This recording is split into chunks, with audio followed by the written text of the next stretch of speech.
Welcome to the worst of the best podcast. You wanted the best. Well, they didn't freaking make it! So here's what you get. From Canada, Ryan and Ruben.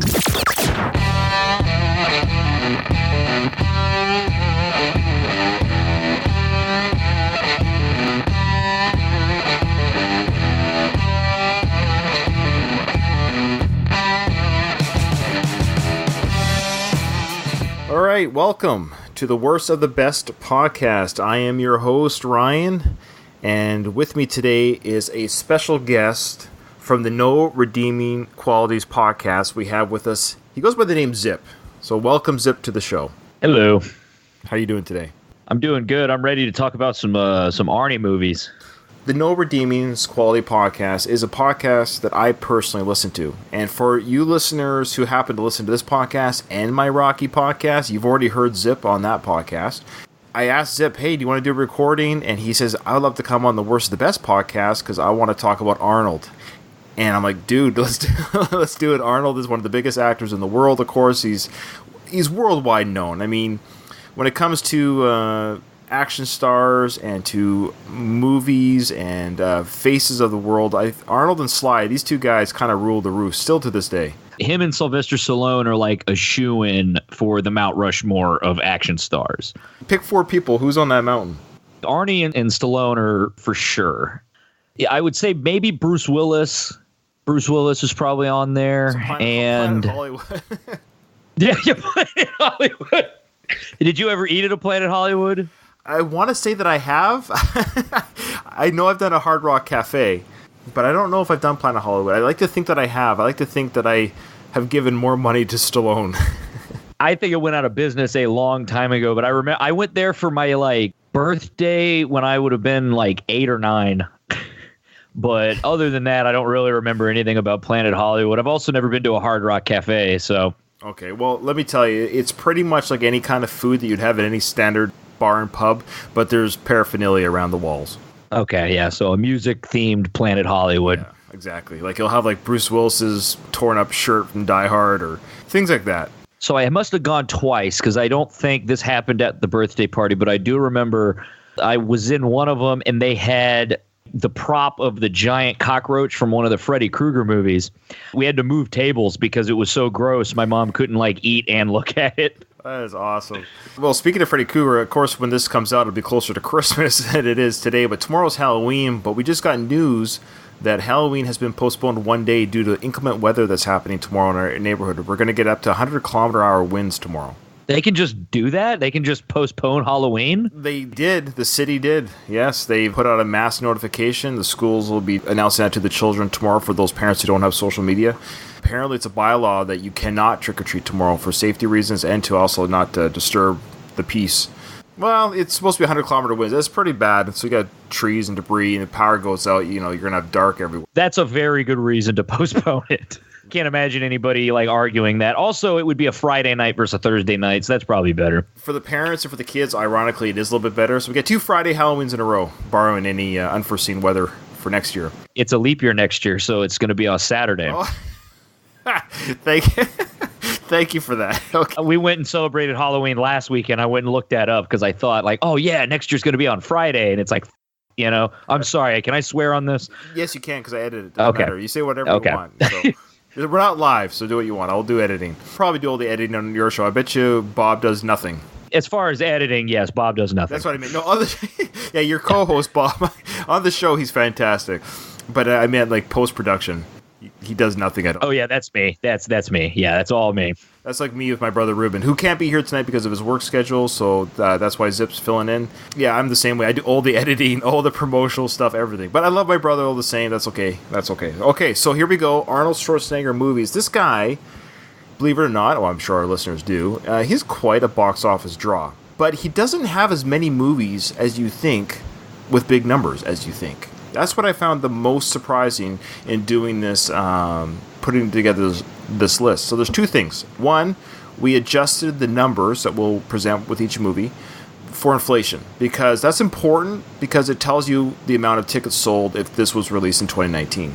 Because you hear about the numbers for Endgame or or the new Joker movie, and as well as those movies are doing, they're doing obviously very well. This gives you an idea how well these movies, if they were released today, of course they wouldn't look like the way they do, but if they were tickets sold today, what the numbers are in comparison to modern day movies.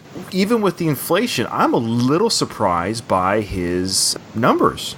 I guess I kind of thought the same thing. Some of these aren't very surprising, but some of them are.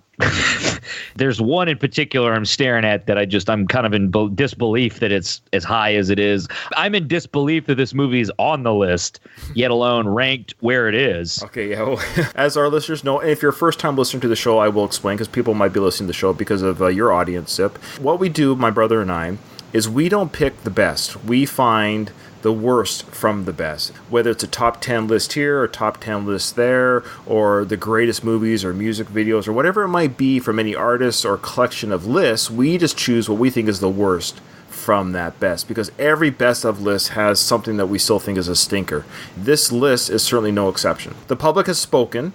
Arnold is a box office draw worldwide, but let's start at the bottom with Escape Plan.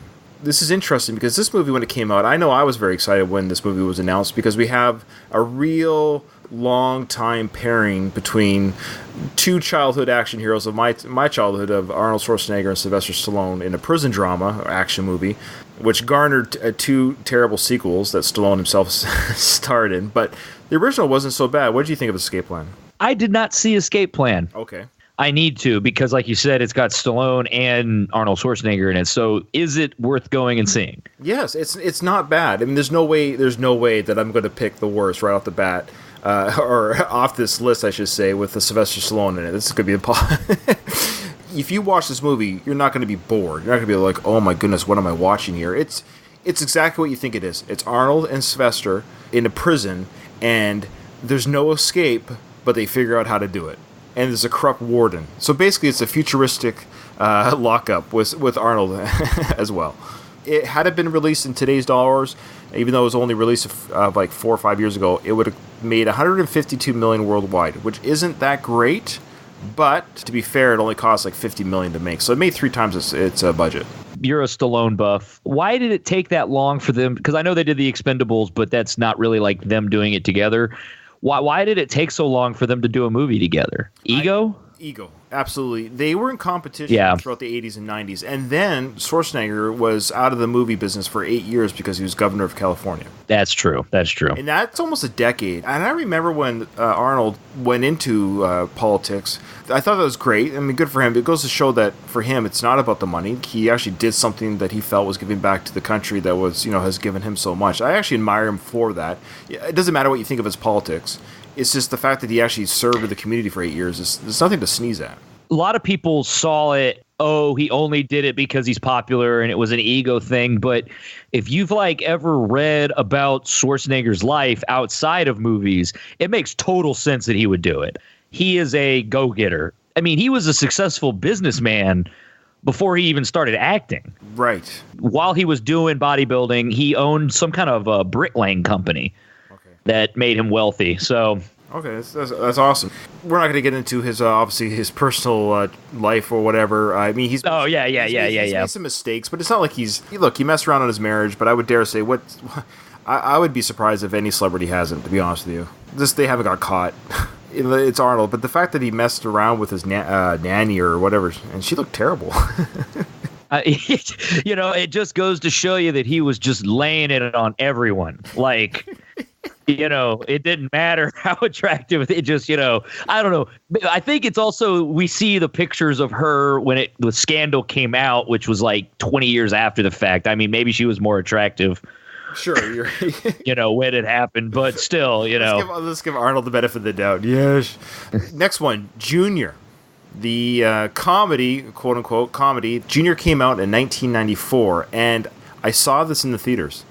Oh God. Well, I keep in mind I was 18, 19 when it came out, and I was a huge Arnold Schwarzenegger mark. At this point in his career and in my young life, I had no reason not to think this wouldn't be a fun movie. Oh, and it is a fun movie. It's not a great one. I mean, it's stupid as hell. It's that word. It's quintessential comedy Schwarzenegger. Just get him yelling, get him dressed up like a lady, Yeah. I'll never forget the line from the trailer that we all saw. Then it came out, and when it came out, of course, we would look forward to it in the movie when he complained about his nipples being sensitive. You just gotta go. What on earth compelled them to make that movie? Like what a off the wall concept that. That Schwarzenegger's carrying a baby, and Danny DeVito was there, and I just... This came out in 1994, so he was... Was he that old? Is my math right? Let's see. He's a couple years older than my dad, and my dad was born in 1950. Yeah, so he would have been in his early 50s. He looks really good. He was in his early 50s when he did Terminator 2? Yeah, we'll get to that. I'm just thinking like, God dang, I didn't know he was that old. Yeah, so this was directed by Ivan Reitman, of course, the popular and successful comedy director. Rest in peace. This was his fourth movie to direct with Arnold in it, because he had a cameo in Dave, but that won't be on our list because cameos don't really count. Yeah, cameos don't count. Because Arnold's done a few cameos. He's kind of funny that way. Okay, so that made 171 at the box office. Again, not too bad, and I would assume the budget on that wasn't very high. Yeah, $60 million budget, so it almost tripled its budget as well. Comedies aren't usually too expensive. I bet you half that money went to his pay. There's no special effects really in it or anything. Yeah.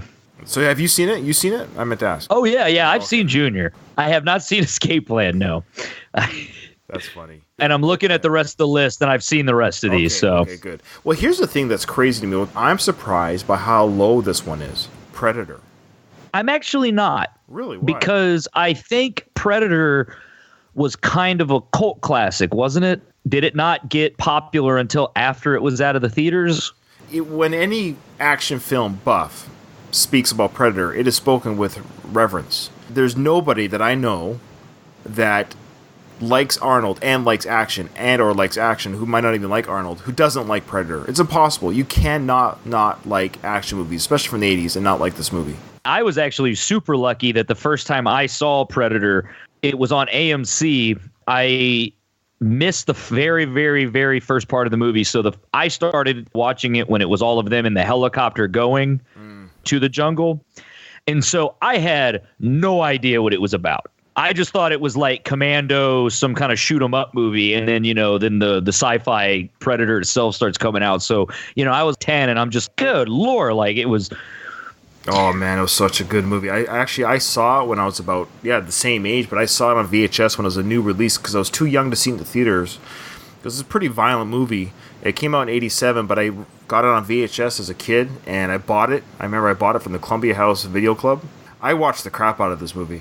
It's just such a great, great movie. And the scene where they're all laying their ammo down the firing there, they lay the jungle to nothing with their bolt. They've seen the alien or the Predator take one of the men into the bushes, and they just shoot the jungle up. Yeah, and Jesse Ventura is somehow carrying a minigun. The whole point is that they're supposed to be like a light, self-sustained commando force. Oh, let me carry around the heaviest machine gun you could possibly get together. I mean, it's still awesome. It is amazing. It's amazing. He's carrying a minigun. You got Carl Weathers in this. Talk about a Rocky crossover. You got Carl Weathers in it. You've got Bill Duke, Jesse Ventura. And I was a huge wrestling watcher of the 80s, of course. So seeing Jesse Ventura playing this badass military guy was just amazing. And this movie is directed by action professional director John McTiernan, who did the Die Hard movies. And he also did some other ones. He didn't do so well. Hunt for Red October, though. He did that one as well. This movie is just... Look, this is my favorite Arnold movie. Huh. Well, it might be my favorite. Yeah. The problem you run into with Arnold that you run into usually with these action movies is that when they're great, they're amazing. They're a great time. And when they suck, they really suck. Yeah. Well, him and Stallone suffer from the same thing. When Stallone knocks out of the park with any Rocky movie, for example, or the Rambo films, when he knocks him out, he knocks him out. But when he's in a dud, they're in a dud. It's weird. Very little gray area when it comes to these two. Okay, so that's the Predator film. Only cost $15 million to make, and it made $100 million back then. So it totally was profitable.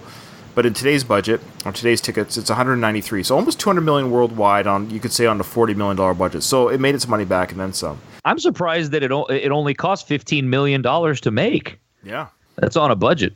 You heard who was the original Predator, right? Oh, Jean-Claude Van Damme. And, that had to have been like selective hearing on his part, because apparently he quit doing it when he found out that no one would see his face or anything. And it's like, well, what did you think the alien was going to look like under the mask? Take a look on YouTube to the early footage of Jean-Claude on Predator. It's out there. The alien creature was actually different as well, and it looked terrible. So the changes they made in Jean-Claude's firing or whatever, leaving, actually helped make the movie that much better because they redesigned the Predator. I think this might have been another design before the Jean-Claude version, but they had, I think the original script had it be like a Men in Black-esque, like little alien inside of a big suit. Oh, okay. But they wanted Arnold to beat it up. And so they thought, well, that's not going to be very entertaining if he's beating up like a tiny alien. So great choice. Great decision. So. Right. All right. Holidays are around the corner. Some people watch this movie every holiday season. Are you one of these people? I am one of these people. They do Black Friday up in Canada, right? You guys don't have Thanksgiving. I feel so stupid. I'm sorry. We have Thanksgiving in October, Canadian Thanksgiving in October, and we do have sales that we kind of mimic with the U.S., definitely. But no, we don't have Thanksgiving in November. And I will say for our listeners, my wife and I, in our military career, we were posted to Washington State, worked at a naval air base there for 4 years, and we really enjoyed it. We had 3 kids born in the States. We have 3 American children. So we love the U.S., and we love our ties there. So often we celebrate Canadian Thanksgiving in October, and we kind of do a doubleheader and do it again in November for American kids. It's a good holiday. I think a lot of people who don't care for American culture kind of crap on it, but I'm a big fan of Christmas starting on Black Friday. Yeah. I don't think until the evening of Thanksgiving, which a lot of years we'll watch Jingle All the Way the evening of Thanksgiving because it's like kicks off the Christmas season. Yeah. This is a total guilty pleasure because this is just an absolutely silly movie. Yeah. I'm telling everyone, don't celebrate Christmas until after American Thanksgiving. That is what's allowed in my books too. I love that part of being in the U.S. was the celebration of American Thanksgiving, and then it's almost like a really great appetizer to the Christmas season. It is getting better because there were a couple of years ago, it just felt like Christmas was starting in like September, and it was just absurd. But we at least have this natural barrier to Christmas where it's kind of like you can tell people it's not an arbitrary date. It's like wait until after Thanksgiving. Like Canadians, I guess you guys don't have that. It's kind of a free-for-all then. What it is here is sometimes people say we don't like to start the Christmas celebration until after Veterans or Remembrance Day, November 11th, to pay respect to the Army veterans, and then after that weekend, you can kind of start talking about Christmas. That's what we kind of do in Canada. Do you like Jingle All the Way? It's a guilty pleasure. It's funny. It's silly. You got a father who's trying to get the toy for his kid. You wouldn't have this issue anymore today because of Amazon. Yeah. But back in the 90s, this was an issue with parents still clamoring at the toy shelves. Bless Amazon's heart for eliminating a lot of movie plots. And that's what's funny about some of these movies. You can't make some of these movies today because of modern-day technology. It takes away the plot. The other side of that is that it opens up more doors for more stories you can tell. Sure, yeah. Now, this movie made $200 million worldwide, so not a bomb, and it only cost like $20 million how much it cost? It cost, a little bit higher budget, almost $75 million to make, but I would argue, again, they probably paid. This cost $75 million? Yeah. Well, the action sequence at the end, so to speak, when Arnold turns into... Turbo Man? Yeah. Turbo Man. That probably cost a little bit. Of him flying around. And Arnold was probably $20 million. And I think this was Phil Hartman's last movie, wasn't it? Yeah, boy. Rest in peace. What a tragic way to go. Can you imagine? Yeah, it's... Having your spouse shoot you while you're sleeping. That's just insane. And there's a Big Show cameo. You said you're a wrestling fan, so... Yeah, that's right. I don't even think that the Big Show was the Big Show at the time. I think he was still... Was he like the Giant at WCW? Yeah. Either way. Yeah, 96. He might have been in 96, actually. This was just before the Attitude Era, yeah. So they just needed a big-ass guy. That was... Oh, he played like a cop or a mall guard or something, didn't he? When Arnold Schwarzenegger gets into the fight with all the mall Santas. Oh, that's right. Okay. And Big Show is one of the mall Santas. And Jake Lloyd played his son. That was the Anakin Skywalker from Phantom Menace. We all know how great his career went, so man, I do feel for him because, he suffers from schizophrenia now as an adult, and it's just like they say a lot of those are stress-induced disorders, and, so much negativity about his role when he was like an 8-year-old, Yeah, I think the wrong actor was shot. Oh, God. We could have used Phil Hartman's laughter more than Jake Lloyd's. Oh, I would sacrifice Sinbad before the child. Okay. You're right. Why did it say he had to be shot as a child? Like, now would have been fine. Holy so we might not curse, but we can get pretty dark on this show. Okay. Yeah. All right. So the next one, speaking of child actors and adult stars, we got The Last Action Hero. So Junior I saw in the theaters. Predator I did not. Jingle All the Way I did not. Last Action Hero I did see in the theaters. And actually, that's the last time I've seen that movie. Oh, man. The Last Action Hero, I think, is an AMC one for me because I don't think I've seen it more than once. Right. No. So, I wasn't particularly crazy about it. And this one was directed as well by John McTiernan, who directed Predator. So Arnold and John were hoping to recreate the magic they made on Predator. And they missed. Yeah. They missed that mark very significantly. Now, but this is a movie, I think, that I have not to say that it was ahead of its time, but it's one of the ones that kind of winked at itself because it's Arnold playing himself in a satirical way. And so I think with the right writing, I think it had a clever idea. Yeah, it was a clever pitch that didn't turn out to be a clever movie. I think with the right writers today, because we have some really good people that can write today in today's movies, this would have been a great nod at Arnold's career of an action star, and he's an aging action star and all that stuff. So the idea was clever, but it just didn't pan out. I think it probably suffered from the same thing that the movie Little Shop of Horrors did, where you go into it thinking it's going to be like a full-blown action movie, but, it's this kind of self-aware quasi-comedy, and it's probably just not what people were expecting. And looking at how much it made, that surprises me. Yeah. I never would have thought that would have made that much freaking money. Yeah, it made $217 million worldwide, so it made money, and it made its money back, but it didn't make enough to warrant a sequel.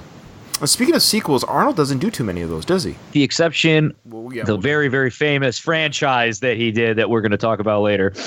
He's not big into sequels, really. He's got a couple that we'll talk about. Peak of his career was during a time when movies weren't sequels heavy as they are today. Yeah. So $217 million. Now we're reaching the $300 million mark of his movies.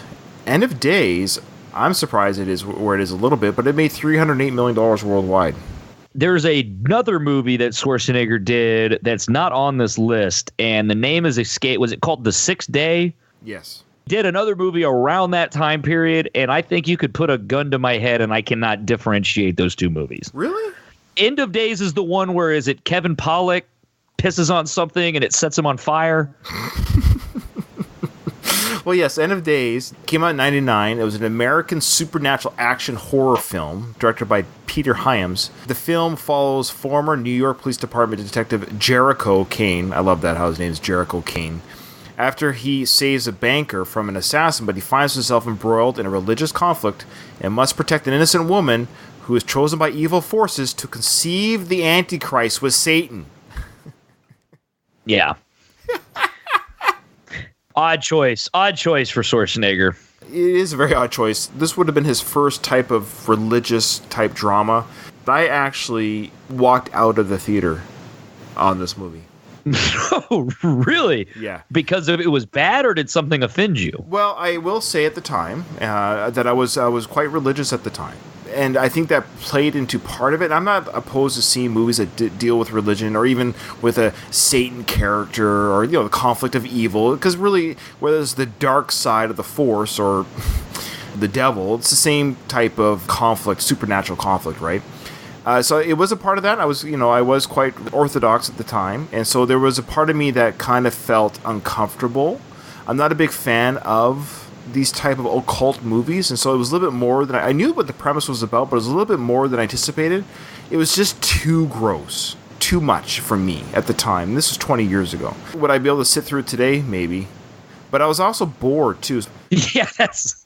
It didn't engage me. I wouldn't say it just offended me, but it offended my time and my energy. And I was like, I wasn't enjoying the movie, and I actually got my money back. I just said, this movie isn't what I thought it'd be, and they gave me my money back on my way out. It's a really bad combination for a movie to be offensive to somebody and also bore them. Yes. You're giving them absolutely no reason to stay in the seat. My sensitivities could probably handle the subject matter today, but I would probably be just as bored.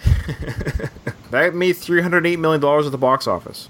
And I remember being excited by this movie because it also spawned a new music song by Guns N' Roses, who kind of lay dormant at the time. I'm not a big Guns N' Roses guy. All right, I am. I'm sorry. No, it's fine. You don't. Either you are or you're not. It's fine. Talk about two polar opposite movies. His next big box office success was the movie Kindergarten Cop.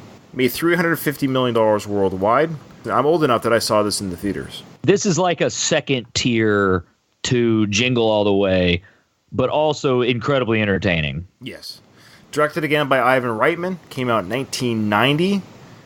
It only cost $26 million, and it went on to gross close to $350 million worldwide. So big box office. Good God. Big box office. How old did we say he was? He was born in, 47? Yeah, so he was... What's 90 minus 47? He was 43 in this film. He would have been 43, yeah. That's my age. So weird looking at him on this movie poster. He's my age in this film. Do you ever do that? Do you ever compare your age to an actor's age, especially from movies from the past? I do. I do it all the time in my old age. Hitler didn't commit genocide until his 40s, so I try not to get bogged down in what I've accomplished. I just turned 30, so... Oh, you're a youngin'. Boy. Yeah. Bless you. I was going to say, there's a reason I haven't seen most of these movies in theaters is I wasn't alive yet. Well, keep in mind, this was your topic of choice. Oh, I know. There, I didn't get to see them in theaters. I just got to see them on, VHS, and yeah. Yeah, well, this was a great movie. A lot of fun, and I remember getting a kick out of it. So, of course, the big lines, it's not a tumor, and he yells, shut up. And as a parent, I know that very well, the shut up. Oh, would this have been Schwarzenegger's first comedy? No, we're getting to it. Yeah, you'll know. Okay. I see. This was directed by Ivan Reitman again. Yeah, another successful comedy hit with Arnold and Ivan. And this is the thing about Arnold compared to Sly that I give points to Arnold, is Arnold can do comedy. And I think he has the advantage because he's just such a freak of nature. And he's got the funny voice. Yeah. And I mean freak because he's bigger than the average man. Even to Austrians, apparently what part of Austria he's from, they have like the ridiculous accent amongst the Austrians. Like they're the ones with the super thick accents. So, then he comes over here and it doesn't help that he's got this crazy ass weird name and he's like built like Hercules, and Stallone never seemed like he laughed at himself as much as Schwarzenegger did. Hold that thought. I agree with you. I just got to go check something for the wife. I meant to tell you, I might have a couple of interruptions. I'm home alone with the kids. So far they've been really good, but I just got to check. Tell them to shut up. Yeah, shut up.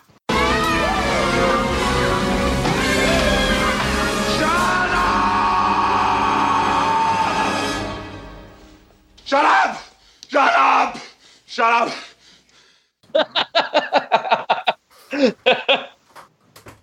All right, back. All right. I agree with you about saying that I think Sly, he doesn't seem to... He takes himself too seriously. At least he did during the 80s and 90s. Yeah. It's a Stallone comedy. Stop or My Mom Will Shoot? Is that the only one? He did that. He did Oscar. I don't even remember Oscar. Like a testament to Schwarzenegger's sense of humor is, do you remember it was either the first or the second time he was on the campaign trail for governor, he got hit with an egg, and his immediate reaction was he said he wanted him to throw bacon at him too. What about this reaction? You got hit by an egg. What do you think of it? well, this guy owes me bacon now. I mean, there's no two ways about it, because, I mean, you can't just have eggs without bacon. But this is just all part of, the free speech. I think it's great. You see these people here screaming out. Imagine you're in some communist state or in some dictatorship. You couldn't do that. That's why I love this country. And you have to take the whole package when you love something. I think that California is great. I think America is great. Everyone can speak out. Everyone, there's freedom of speech. That's what creates the ultimate of democracy. So I believe in that, and I welcome that. Right. And I just think in 1989, if you hit Stallone with an egg, right, I don't think he would have saw it as very funny. Agreed. All right, well, speaking of comedies, we got Arnold in another one. Batman and Robin. An unintentional comedy. I had a poster of Arnold Schwarzenegger as Mr. Freeze on my wall. Oh, you are young. Oh, my goodness. Yeah. How old were you in 97? I would have been 8 years old. Oh, there you go. As a kid, I loved Batman and Robin. Sure. I mean, it was fun. It was stupid. It had Mr. Freeze, and it was it was like the best of both worlds. It was Mr. Freeze and Arnold Schwarzenegger. Right. Now, I will say that the movie does suck. It's a terrible movie. Yes, of course. But George Clooney in particular is possibly the worst Batman to ever don the suit. Yeah. He was George Clooney in a Batman costume. Like, he wasn't even trying. I used to watch ER, and I kind of liked him okay in that. But I remember when he left to go do movies, I thought, oh, really? He's going to be a movie star? And I will say he's not that great of an actor. He's a heartthrob. He's a handsome man, and I'm sure he's a nice guy, and he's not very engaging. He doesn't really capture the screen the way I think he thinks he was going to. Now, do you know any of the history behind why Arnold Schwarzenegger ended up as Mr. Freeze? Because regarding like Mr. Freeze, the character, it makes no sense because the original character, the non-Schwarzenegger version, barely talks. And he talks very kind of soft-spoken. He's cold, do you get it? He's a cold kind of introvert, kind of scrawny, and that's why he has the suit. So then they were like, you know what? Let's change it to where he's a giant hulk of a person who does nothing but throw one-liners. It's a bizarre choice. Tonight's forecast. A freeze is coming. Allow me to break the ice. You are not sending me to the cooler. Freeze well. What killed the dinosaurs? The Ice Age!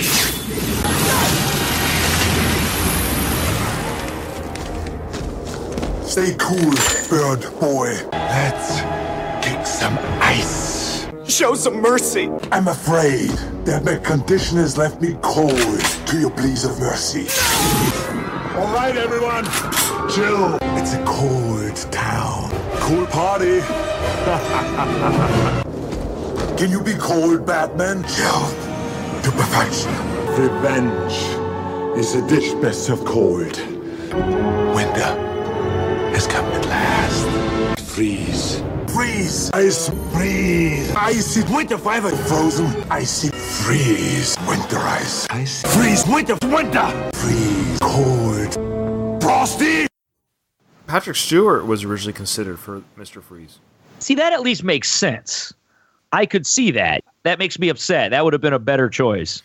Yeah, and then you should have had Schwarzenegger be Bane, Oh, yeah, that was... Yeah. If we could have recast this film in 97 and gave it a serious direction, it could have been a fun film. What makes it not a good film, obviously, it went too campy, too childlike. I like the idea of Batman and Robin. Of course, the movie did not deliver in any way, shape, or form. Oh, we got bat nipples, though. We did get bat nipples. That was important. And a bat credit card. Does Bruce Wayne have his own bank, I guess? I guess he's just banking on the financial institute, not investigating who owns the bat credit card. But anyway, this movie is awful. It's a terrible, terrible film. It killed the Batman franchise at the time until Chris Nolan about 10 years later took it back. Yeah. It kind of killed superhero movies, too, until X-Men. People forget that it was actually X-Men that revitalized the comic book movies. It was X-Men and then swiftly followed by Spider-Man. And then Batman. And then probably, Chris Nolan, Batman, yeah. The year before Batman and Robin, this movie, I am surprised how high it is on the list. I don't understand, but I guess it just came out at a certain time when I know Arnold was still a draw. This is the one I was referencing, yes. Yeah. Okay. $370 million at the box office there, Zip. And that movie is Eraser. What? It's a terrible movie. It's a generic action movie, and then one that's not on this list. A couple years later, he made Collateral Damage. I mean, Eraser is just collateral damage as far as, what it is. How this made $370 million. Right, it's weird. That must have been a lot of dissatisfied moviegoers. It is so weird.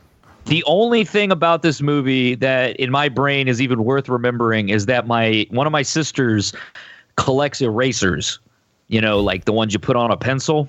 Right. One Christmas, I got half-price books. And this is after VHS had gone out. It was DVDs.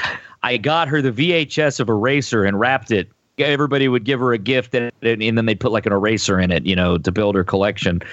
And I thought it was going to be the funniest thing I ever did, and not a single person in my family laughed when she opened it. Completely fell flat. Nobody understood it. That's hilarious. I had a science teacher in middle school. We watched parts of Eraser because she was teaching us something about X-rays or something like that. Overall, this is an incredibly forgettable movie. Yeah. The film follows a U.S. Marshal who protects a senior operative testifying about an illegal arms deal and is forced to fight his former allies when one of the players is revealed to be a mole. Yeah, there you go. Okay. Now we're getting to the big stuff. Now, I combined the two box office, but this movie, early in his career, did much better than I thought it did at the box office. So Conan the Barbarian, and its sequel, Conan the Destroyer, made a combined box office of $387, and 3/4 of that box office was from Conan the Barbarian. So it belongs on the list all the same. But it almost made $400 million worldwide, those two movies. Why have they not followed up with a third one? The King Conan is the biggest disappointment to not happen in Schwarzenegger's career. It's very frustrating. He's getting old now, but King Conan is old, but that story needs to get done. But Conan the Barbarian, I never read the original, the Pulp Fiction magazine, where the original stories came from. As a standalone film, it is very entertaining. And it has an orgy scene. Remember that? Yeah, what's funny about that is I got that from Blockbuster as a kid. I have no idea why my dad thought that was okay. We watched it. That was, So, watching an orgy scene with your dad when you're like 9. It's so funny. Now, for our listeners, we're not talking what you would find on the internet today. I'm just saying it was a group of people in this weird, occult type ceremony, and they're all in the kind of in the background a little bit. There's a variety of people just making love. Oh, and then there's an explicit sex scene in I think the first third of the movie where he has sex with the witch. I can't quite remember. He throws her in the fire. That's right. Yeah, it's like hanging dong. I mean, it's a full-on sex scene, But this made this movie itself made almost on its own $340 million at the box office, which is why Schwarzenegger did Conan the Destroyer, just because it made so much money. And it just bombed. Conan the Destroyer has its moments. It just feels like an imitation of the first one. There's a great picture from Conan the Destroyer. If you want to put it in perspective, Arnie's a big dude. He's 6 foot something, obviously very, very muscular. There's the picture of him in between Wilt Chamberlain and Andre the Giant. It just makes you go like, oh my God, Andre the Giant is such a big guy, right. Yeah, it's crazy. It's crazy. I know which picture you're talking about, yeah. Because Andre the Giant was the voice of the dragon at the end, right? Was that right? Yeah, I'm pretty sure he was I don't think his person was in the movie, but I think he voiced the dragon at the end where they pull the horn out and, there's a wizard, and I don't really remember the rest. But if they needed someone just to mumble. Oh, and James Earl Jones in the first one, when he turned into the snake, that scared the shit out of me as a kid. You can tell that it's practical effects now, but, as a kid, that really did freak the shit out of me. Did you ever see, in the same vein and around the same time, the movie called Beastmaster? I have never seen Beastmaster. Beastmaster creeped crud out of me. It was about a guy who was able to command animals, right? So he's a beastmaster, and these animals were able to help him throughout his medieval, science fiction fantasy adventures in a Conan-like type land. And there was a scene in Beastmaster where these winged witch creatures, humanoid witch creatures, wrapped their wings around the body of a person, and basically when they opened up their wings, the person turned into goo and just slapped on the ground like a stew. And that sequence, I saw this as a child, has scarred me to this day. I remember, somebody told me that apparently on HBO, I didn't have HBO growing up, but they would show Beastmaster so much that people said HBO stood for "Hey, Beastmaster's on." I don't know if that's true or not. That might be where I saw it. But that's probably the only thing I know. We had the movie channel for a little while there. I remember as a kid, we had the HBO as a kid. Because I remember thought it was so cool that we could watch movies without commercials. And the one movie, so I think I saw it then. I must have seen it then. The other movie that came on all the time, and this is really a deep cut, the movie Tank. I'm not familiar with that one. Okay, after this show, Google Tank trailer from the 80s. And I think it's a guy that goes like stir crazy and uses the tank to cause mayhem in the city. I imagine that it was just those were the films they got the rights to, so they bled it dry. Yeah, so Tank was on all the time, and when you're a kid and there's nothing else on TV, you watch Tank. So Twins came out in 1988. This was a huge smash, making $411 million. Of course, the movie stars Arnold Schwarzenegger with his twin brother, Danny DeVito. I like it. Yeah, it's a very funny movie. Unlike Junior, I think the premise is also kind of silly, but it does have a little bit more kind of a drama feel to it, just a hair more a heart to it, because when Danny DeVito, what did he literally said, he's the genetic leftovers. You came out first, of course. We weren't expecting him. This must be where you made the milkshake. We weren't making milkshakes. We're making the most fully developed human the world has ever seen. But instead of just one perfect kid, Mom had the two of us. Way to go, Mom. Wrong. The embryo did split in two, but it didn't split equally. All the purity and strength went into Julius. All the crap that was left over went into what you see in the mirror every morning. Whoa. You telling me I'm the crap? No, this is not true, Well, wait a minute, Julius. I want to hear this. You telling me that I am the leftover crap, that I'm no good? He's wrong. Look at him. You saying that I'm a side effect? You haven't got the brain power to understand this, and I haven't got the time. Show's over. Hey, dickhead. Tell us where our mother is. Whispering Pines. It's an artist colony 200 miles north of Santa Fe. If you're lying to me, I'll be back. Yeah, because smaller amount. I mean, that's funny, but I mean, that is also sad because, and also Danny DeVito is a midget. Or is he just a really short guy? Well, did you ever watch Taxi? Oh, yeah. My parents like to watch Taxi. Yeah, I guess I'm aging myself. I love Taxi, and Danny DeVito, he was great in that TV show. He played the boss who worked in the cage, and he'd get so angry, he'd hang from the cage with his hands and feet like a monkey. He's not tall. He's 4'10". Yeah, that's got to be the cutoff to be a midget. I mean, that's got to be. I think under 5 is officially a midget. Is it? Okay, well. What I love about this movie is Arnold, actually, you get to see his comedy chops a little bit. So he would have been 41 in this film. He really played the fish out of water really well, like the kind of adorable character. He loved his little brother that he hadn't seen his whole life, and he protects him with his brute strength, but he's got a kind heart, innocence, kind of almost a naivety, and he plays it very well. And then Danny DeVito also just had to play himself. Cankerous, loud. Now, Danny DeVito, he has been old his whole life, right? Yeah. He's like Chris Lloyd, also from Taxi, where you've always been an old man. You've always been old. But he was. And the Tommy Lee Jones is the worst. Tommy Lee Jones is the absolute worst about that. Tommy Lee Jones has never. No, to Tommy Lee Jones' credit, he hasn't aged in 35, 40 years. Yeah, there's going to be a point where I'm going to look like Tommy Lee Jones and he'll still look like Tommy Lee Jones. That's what I mean. Like, he has been 75 for the past 40 years. Danny DeVito in this film, he was about 42. So he was the same age as Schwarzenegger.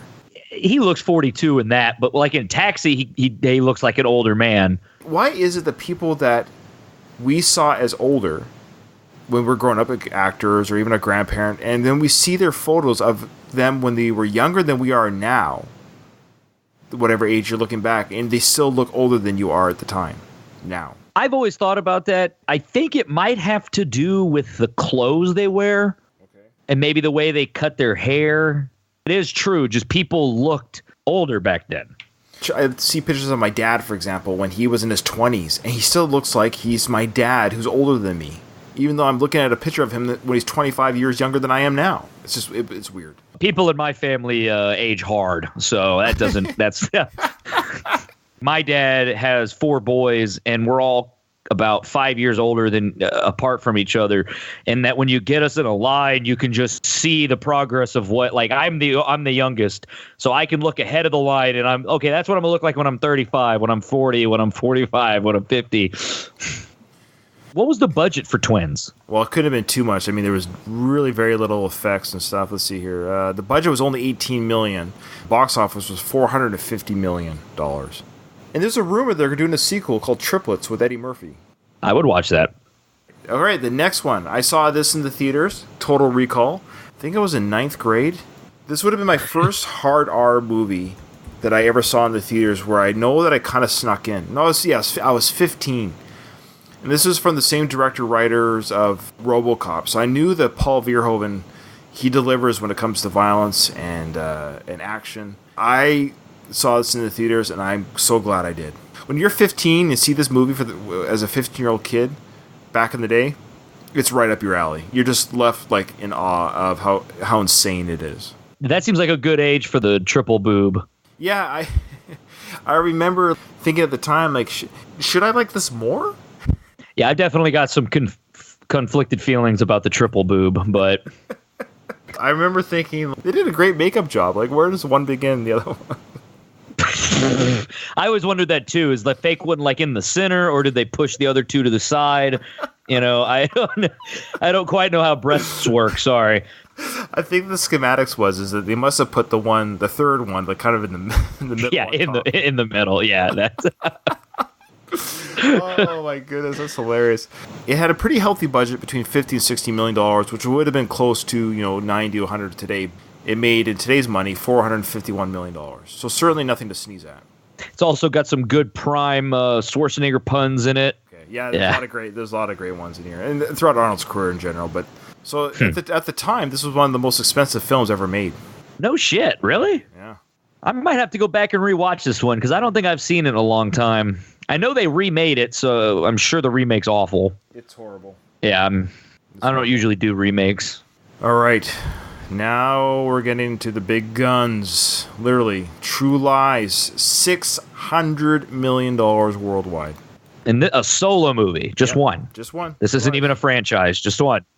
Well, that's James Cameron for you. Yeah, James Cameron. Boy, it's so fun. There's so many James Cameron haters, but there's something about him where he can get the box office. If you're going to hate James Cameron, he made Terminator and Terminator 2. He made Aliens. He made True Lies. He made Titanic. I never seen Avatar. As far as like not having a large volume of work, what he has done is pretty amazing. Yeah, it's crazy. A lot of people just don't like him. They just don't like him.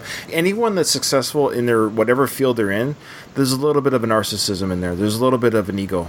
He also led the second expedition to the Mariana Trench. It's like, okay, if it had to be anybody, I guess it should be James Cameron. Okay. What did you think of Avatar? At the time, I know I got sucked into the hysteria of it, and I remember seeing it in theaters. It was a visual spectacle for sure. That's where I give full credit to James Cameron, where he pushes technology, and it helps all their movies in the meantime. You look back at it now, it doesn't hold up, but it's like we've already surpassed what it's done with CGI, because of technology just advances so quickly. But he's doing that again apparently with what he's doing now. Whatever he's doing now, apparently it's reinventing film again with the Avatar sequels that he's working on. I'm looking forward to seeing how he pushes the film boundary again Why not? And I never saw Avatar because, honestly, it just didn't interest me at the time. 3D stuff gives me a headache. Yeah, I don't go out of my way to watch it. It's been about 10 years or so since Avatar came out, and I feel like every time I hear somebody tell me about a sequel, there's another one. It's like, oh, he's making 5 new Avatars and a theme park. We'll make the second one and also get an original plot. I know the synopsis is essentially Dances with Wolves. It's also Pocahontas. It's not a very original story. Unobtainium. Okay. Yeah. Oh, wow. Good remembering. That's such a stupid name. You call it. Oh, okay. Anyway. One thing I loved about True Lies in 1990 is we got to see Jamie Lee Curtis in quite a fun little dance routine. Yeah, I don't know. Jamie Lee Curtis is like my mom's age. Well, she's 32 in that film. Really? Yeah, because she was born in 58 and the movie... Oh, sorry, let me scratch that. It's a little bit older. She would have been 94. She was born in 58. She was 36. She was 36 in True Lies. Okay. Still, I mean... I also just never found her to be particularly attractive. I've always had a thing for her. I even had a thing for her before this film came out because I was a big Halloween fan as well, the original movie. Yeah. And her mother, Janet Leigh, another very attractive woman. And I just, good genes. Yeah. Now, True Lies, as far as action movies go that Arnold has made, with the exception of some of the cyborg theme movies we're going to talk about here in a minute, this is probably the most straight and narrow movie he made. Mm-hmm. Mm-hmm. Yeah. It's an action movie. It's a thriller, but it's not like Commando. It doesn't really have any crazy sci-fi elements or campiness to it. Yeah, and it has comedy. Basically, he plays a secret agent. Jamie Lee Curtis's role in it. She's the wife to him. She has no idea. She thinks he's just a boring businessman. She's getting restless in their marriage. The idea that she gets wrapped up in his adventure of a secret spy or and all that stuff, and they rekindle their relationship through this adventure. It's quite clever and quite a fun movie. And you can see how it made so much because you can see dates going to this movie because it had the elements that were a little bit light for those that were. Yeah, that's probably it. Now that you say that, it was probably the fact that you could get a couple that would want to go see this movie. Yeah, exactly. All right, now I threw this in, and we don't have to have it. It's not going to make my worst cut anyways, but I threw it in just because I wanted to show how big this trilogy, how much money this trilogy actually made. And people might be surprised by this, but Arnold was in all 3 of them, even though he cameoed in the first one. And he had a bigger role by far in the second one, and the healthy one in the third one. But the Expendables trilogy made $904 million worldwide. That doesn't surprise me. But that's actually a healthier number than I anticipated when I did the numbers. I don't know if I've seen the second and third Expendables. Whoa. I know. These movies came out at a period where I really wasn't seeing a lot of movies. I also kind of just felt like I already knew the story before I saw it. The action sequences and everything are actually a lot more fun than you might have thought originally. Like it's a fun trilogy. It really is. You're not bored. You can't be an action an action fan of film and watch these and go, "Oh, that was boring." It's not challenging your brain cells. It's just a fun romp. It's exactly what it intends to be, and on that level, they're fun. But I just wanted the audience to hear how much movies the Expendables actually made. That Stallone. That's $300 million a pop. Yeah, that's. Yeah, it's not too bad. And that's a Stallone creation, so I have to give him a shout-out. And this is where Stallone gets another point that Arnold doesn't get. So Arnold gets points in the comedy section, in his versatility section, I agree. But Stallone gets points for his creativity. Stallone has directed and written many films where Arnold has done neither. Yeah, Arnold's definitely more of an on-screen guy. Right. All right, well, now on to the... This probably is not very surprising. Now, when you included, I'm assuming, all the way up to Genesis? Yes, but I only included the 4 movies that he was in. Because there was we're talking about, of course... Oh, that's right. He wasn't in Salvation. Yeah. So here you go, folks. Now, I'm sure a lot of you are like, oh, I know how much money these have made. But here we go. The Terminator movies, the 4 that he was in, so Terminator, T2, Judgment Day, Terminator 3, The Rise of the Machines, and then Terminator Genesis... combined box office of $2.07 billion. That's crazy. So is it any wonder that they're doing another movie with Arnold in the Terminator franchise? People might not remember this. That's even what's even more staggering about that is that Terminator 3 didn't even get a full release. at least here in the States, they had to pull it from the theaters because he started running for office. Oh, really? Yeah, and I'm sure we live in America. We're in a hellscape nightmare right now. So I'm sure I'm sure everybody would ignore those rules now. But yeah, it was like, if a movie's supposed to run for 6 months, it only ran for 3 because they had to pull it. Well, your country's doing just fine. Who's your president again? Is he doing okay? Hopefully by the time that this drops, that America will still have electricity. That's kind of how you don't want to get me on a rant on Trump. Arnold is actually probably one of the single digit Republicans in this country that I tolerate and respect. Yeah. That's right. There's no way in any way, shape, or form the Terminator franchise or T1 or T2 would ever be on anyone's worst list. Come on. My fiance has not really ever seen any Schwarzenegger movies at all. As we record this, Dark Fate's coming out soon, so I might use that as an excuse to get him to watch Terminator and Terminator 2. Yeah, because Dark Fate is a direct sequel to T2. Yes. Yeah, it's a reboot of T3, essentially. Sort of. So for our listeners who have any interest in the Terminator films and you think to yourself, gee, I want to go see, we're sponsored by Terminator Dark Fate, so we'd like to thank our sponsor, Terminator Dark Fate. Yeah, it's a direct sequel to T2, so keep that in mind. My dad got in trouble for letting me watch Terminator 2 when I was probably way, way, way too young because it scared the absolute crap out of me. Oh, really? So scared of Terminator 2.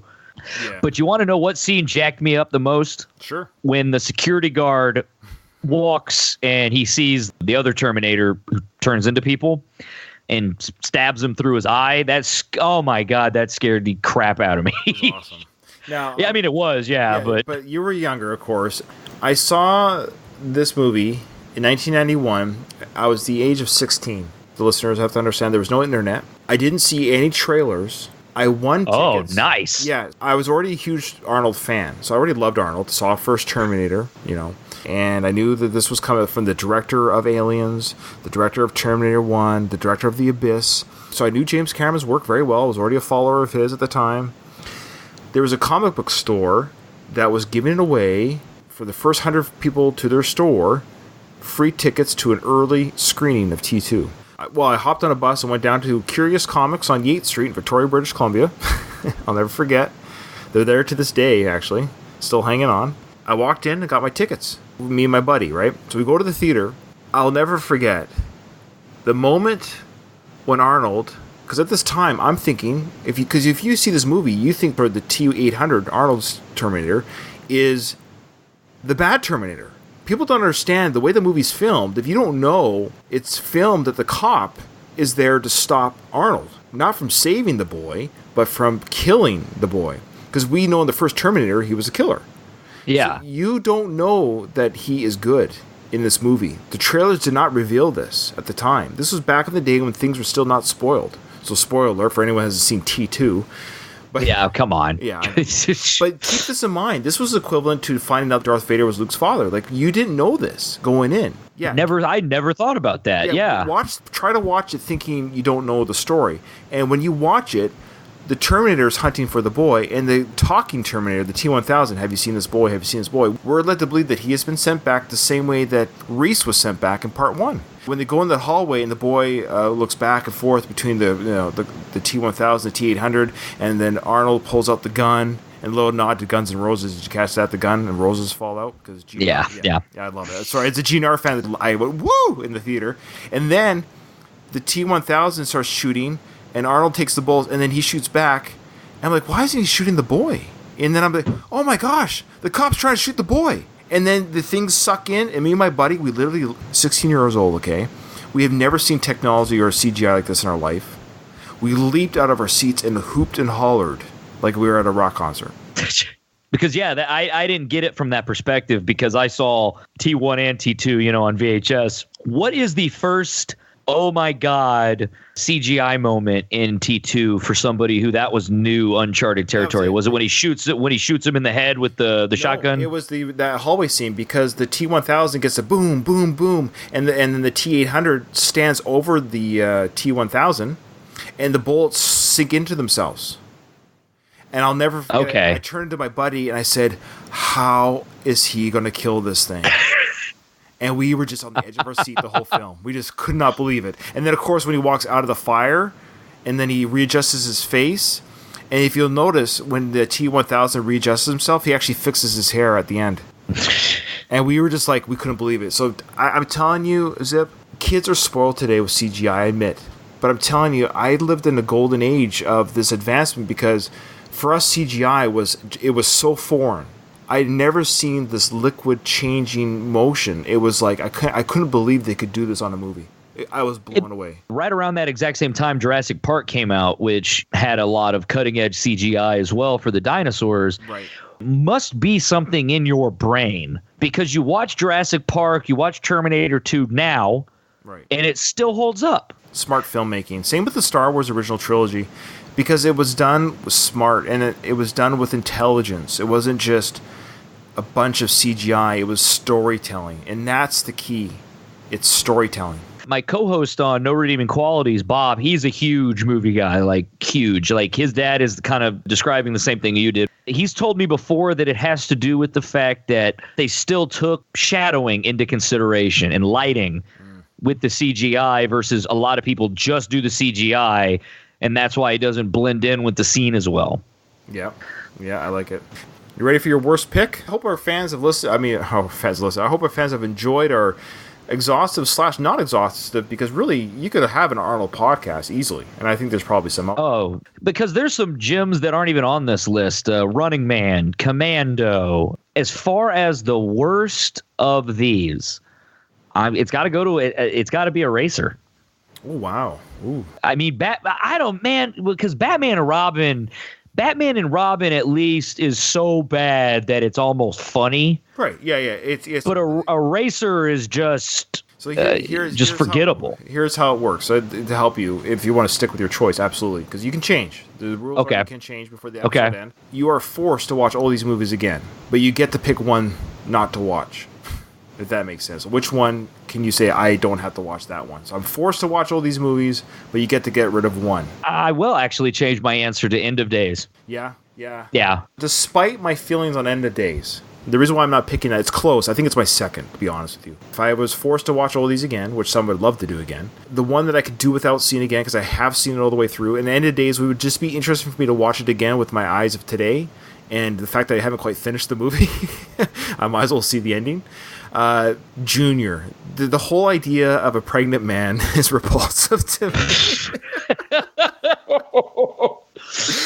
The comedy quickly depleted with the idea of a man being pregnant when you saw Arnold pregnant. And the idea that there's a baby in that stomach, and I'm like, oh my gosh. There's no part of his body that truly... Because the male body is just different than the female body.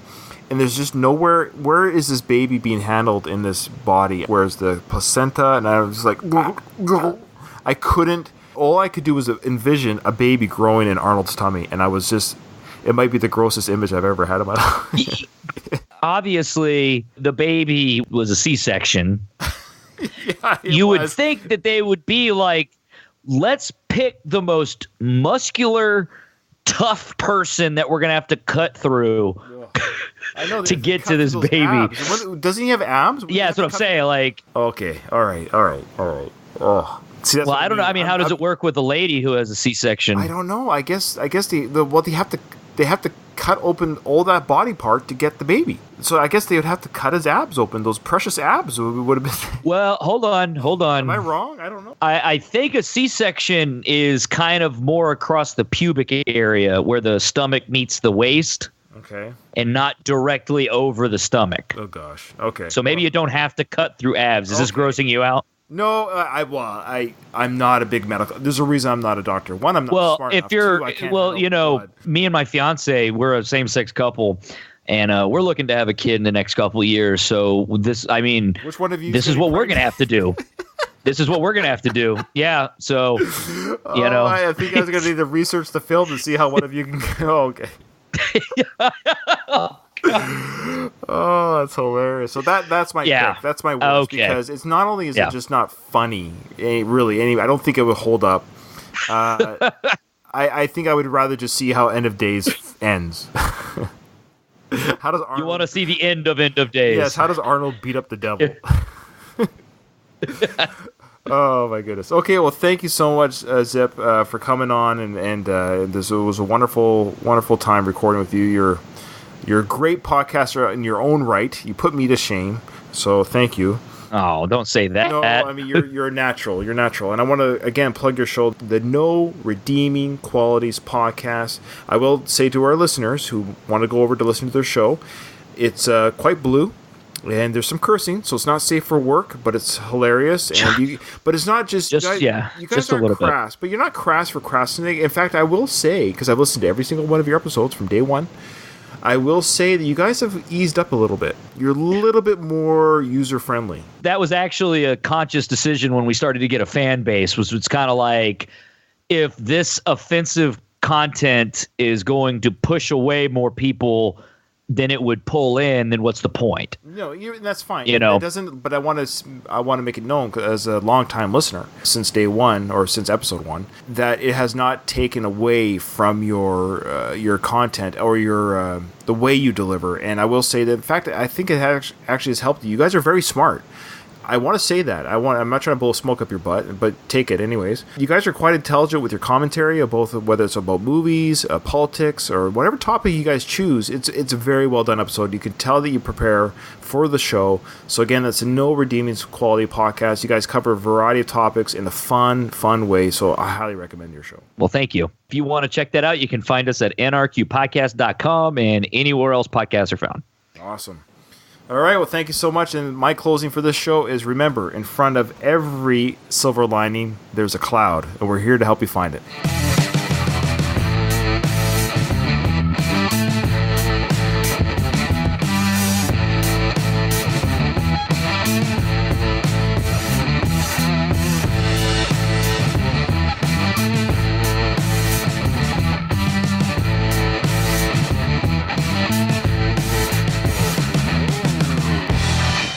Thanks for listening. All right, that's it. All right, man. Thanks for having me on. I really appreciate it. Thank you so much. That was fun. I've actually got an Arnold Schwarzenegger podcast idea, but I got to run because the Astros game's coming on soon. Yeah, enjoy. But I'm gonna text it to you. So I'm curious what you think about it. Awesome, Zip. We'll talk to you soon. All right. See you. Bye-bye.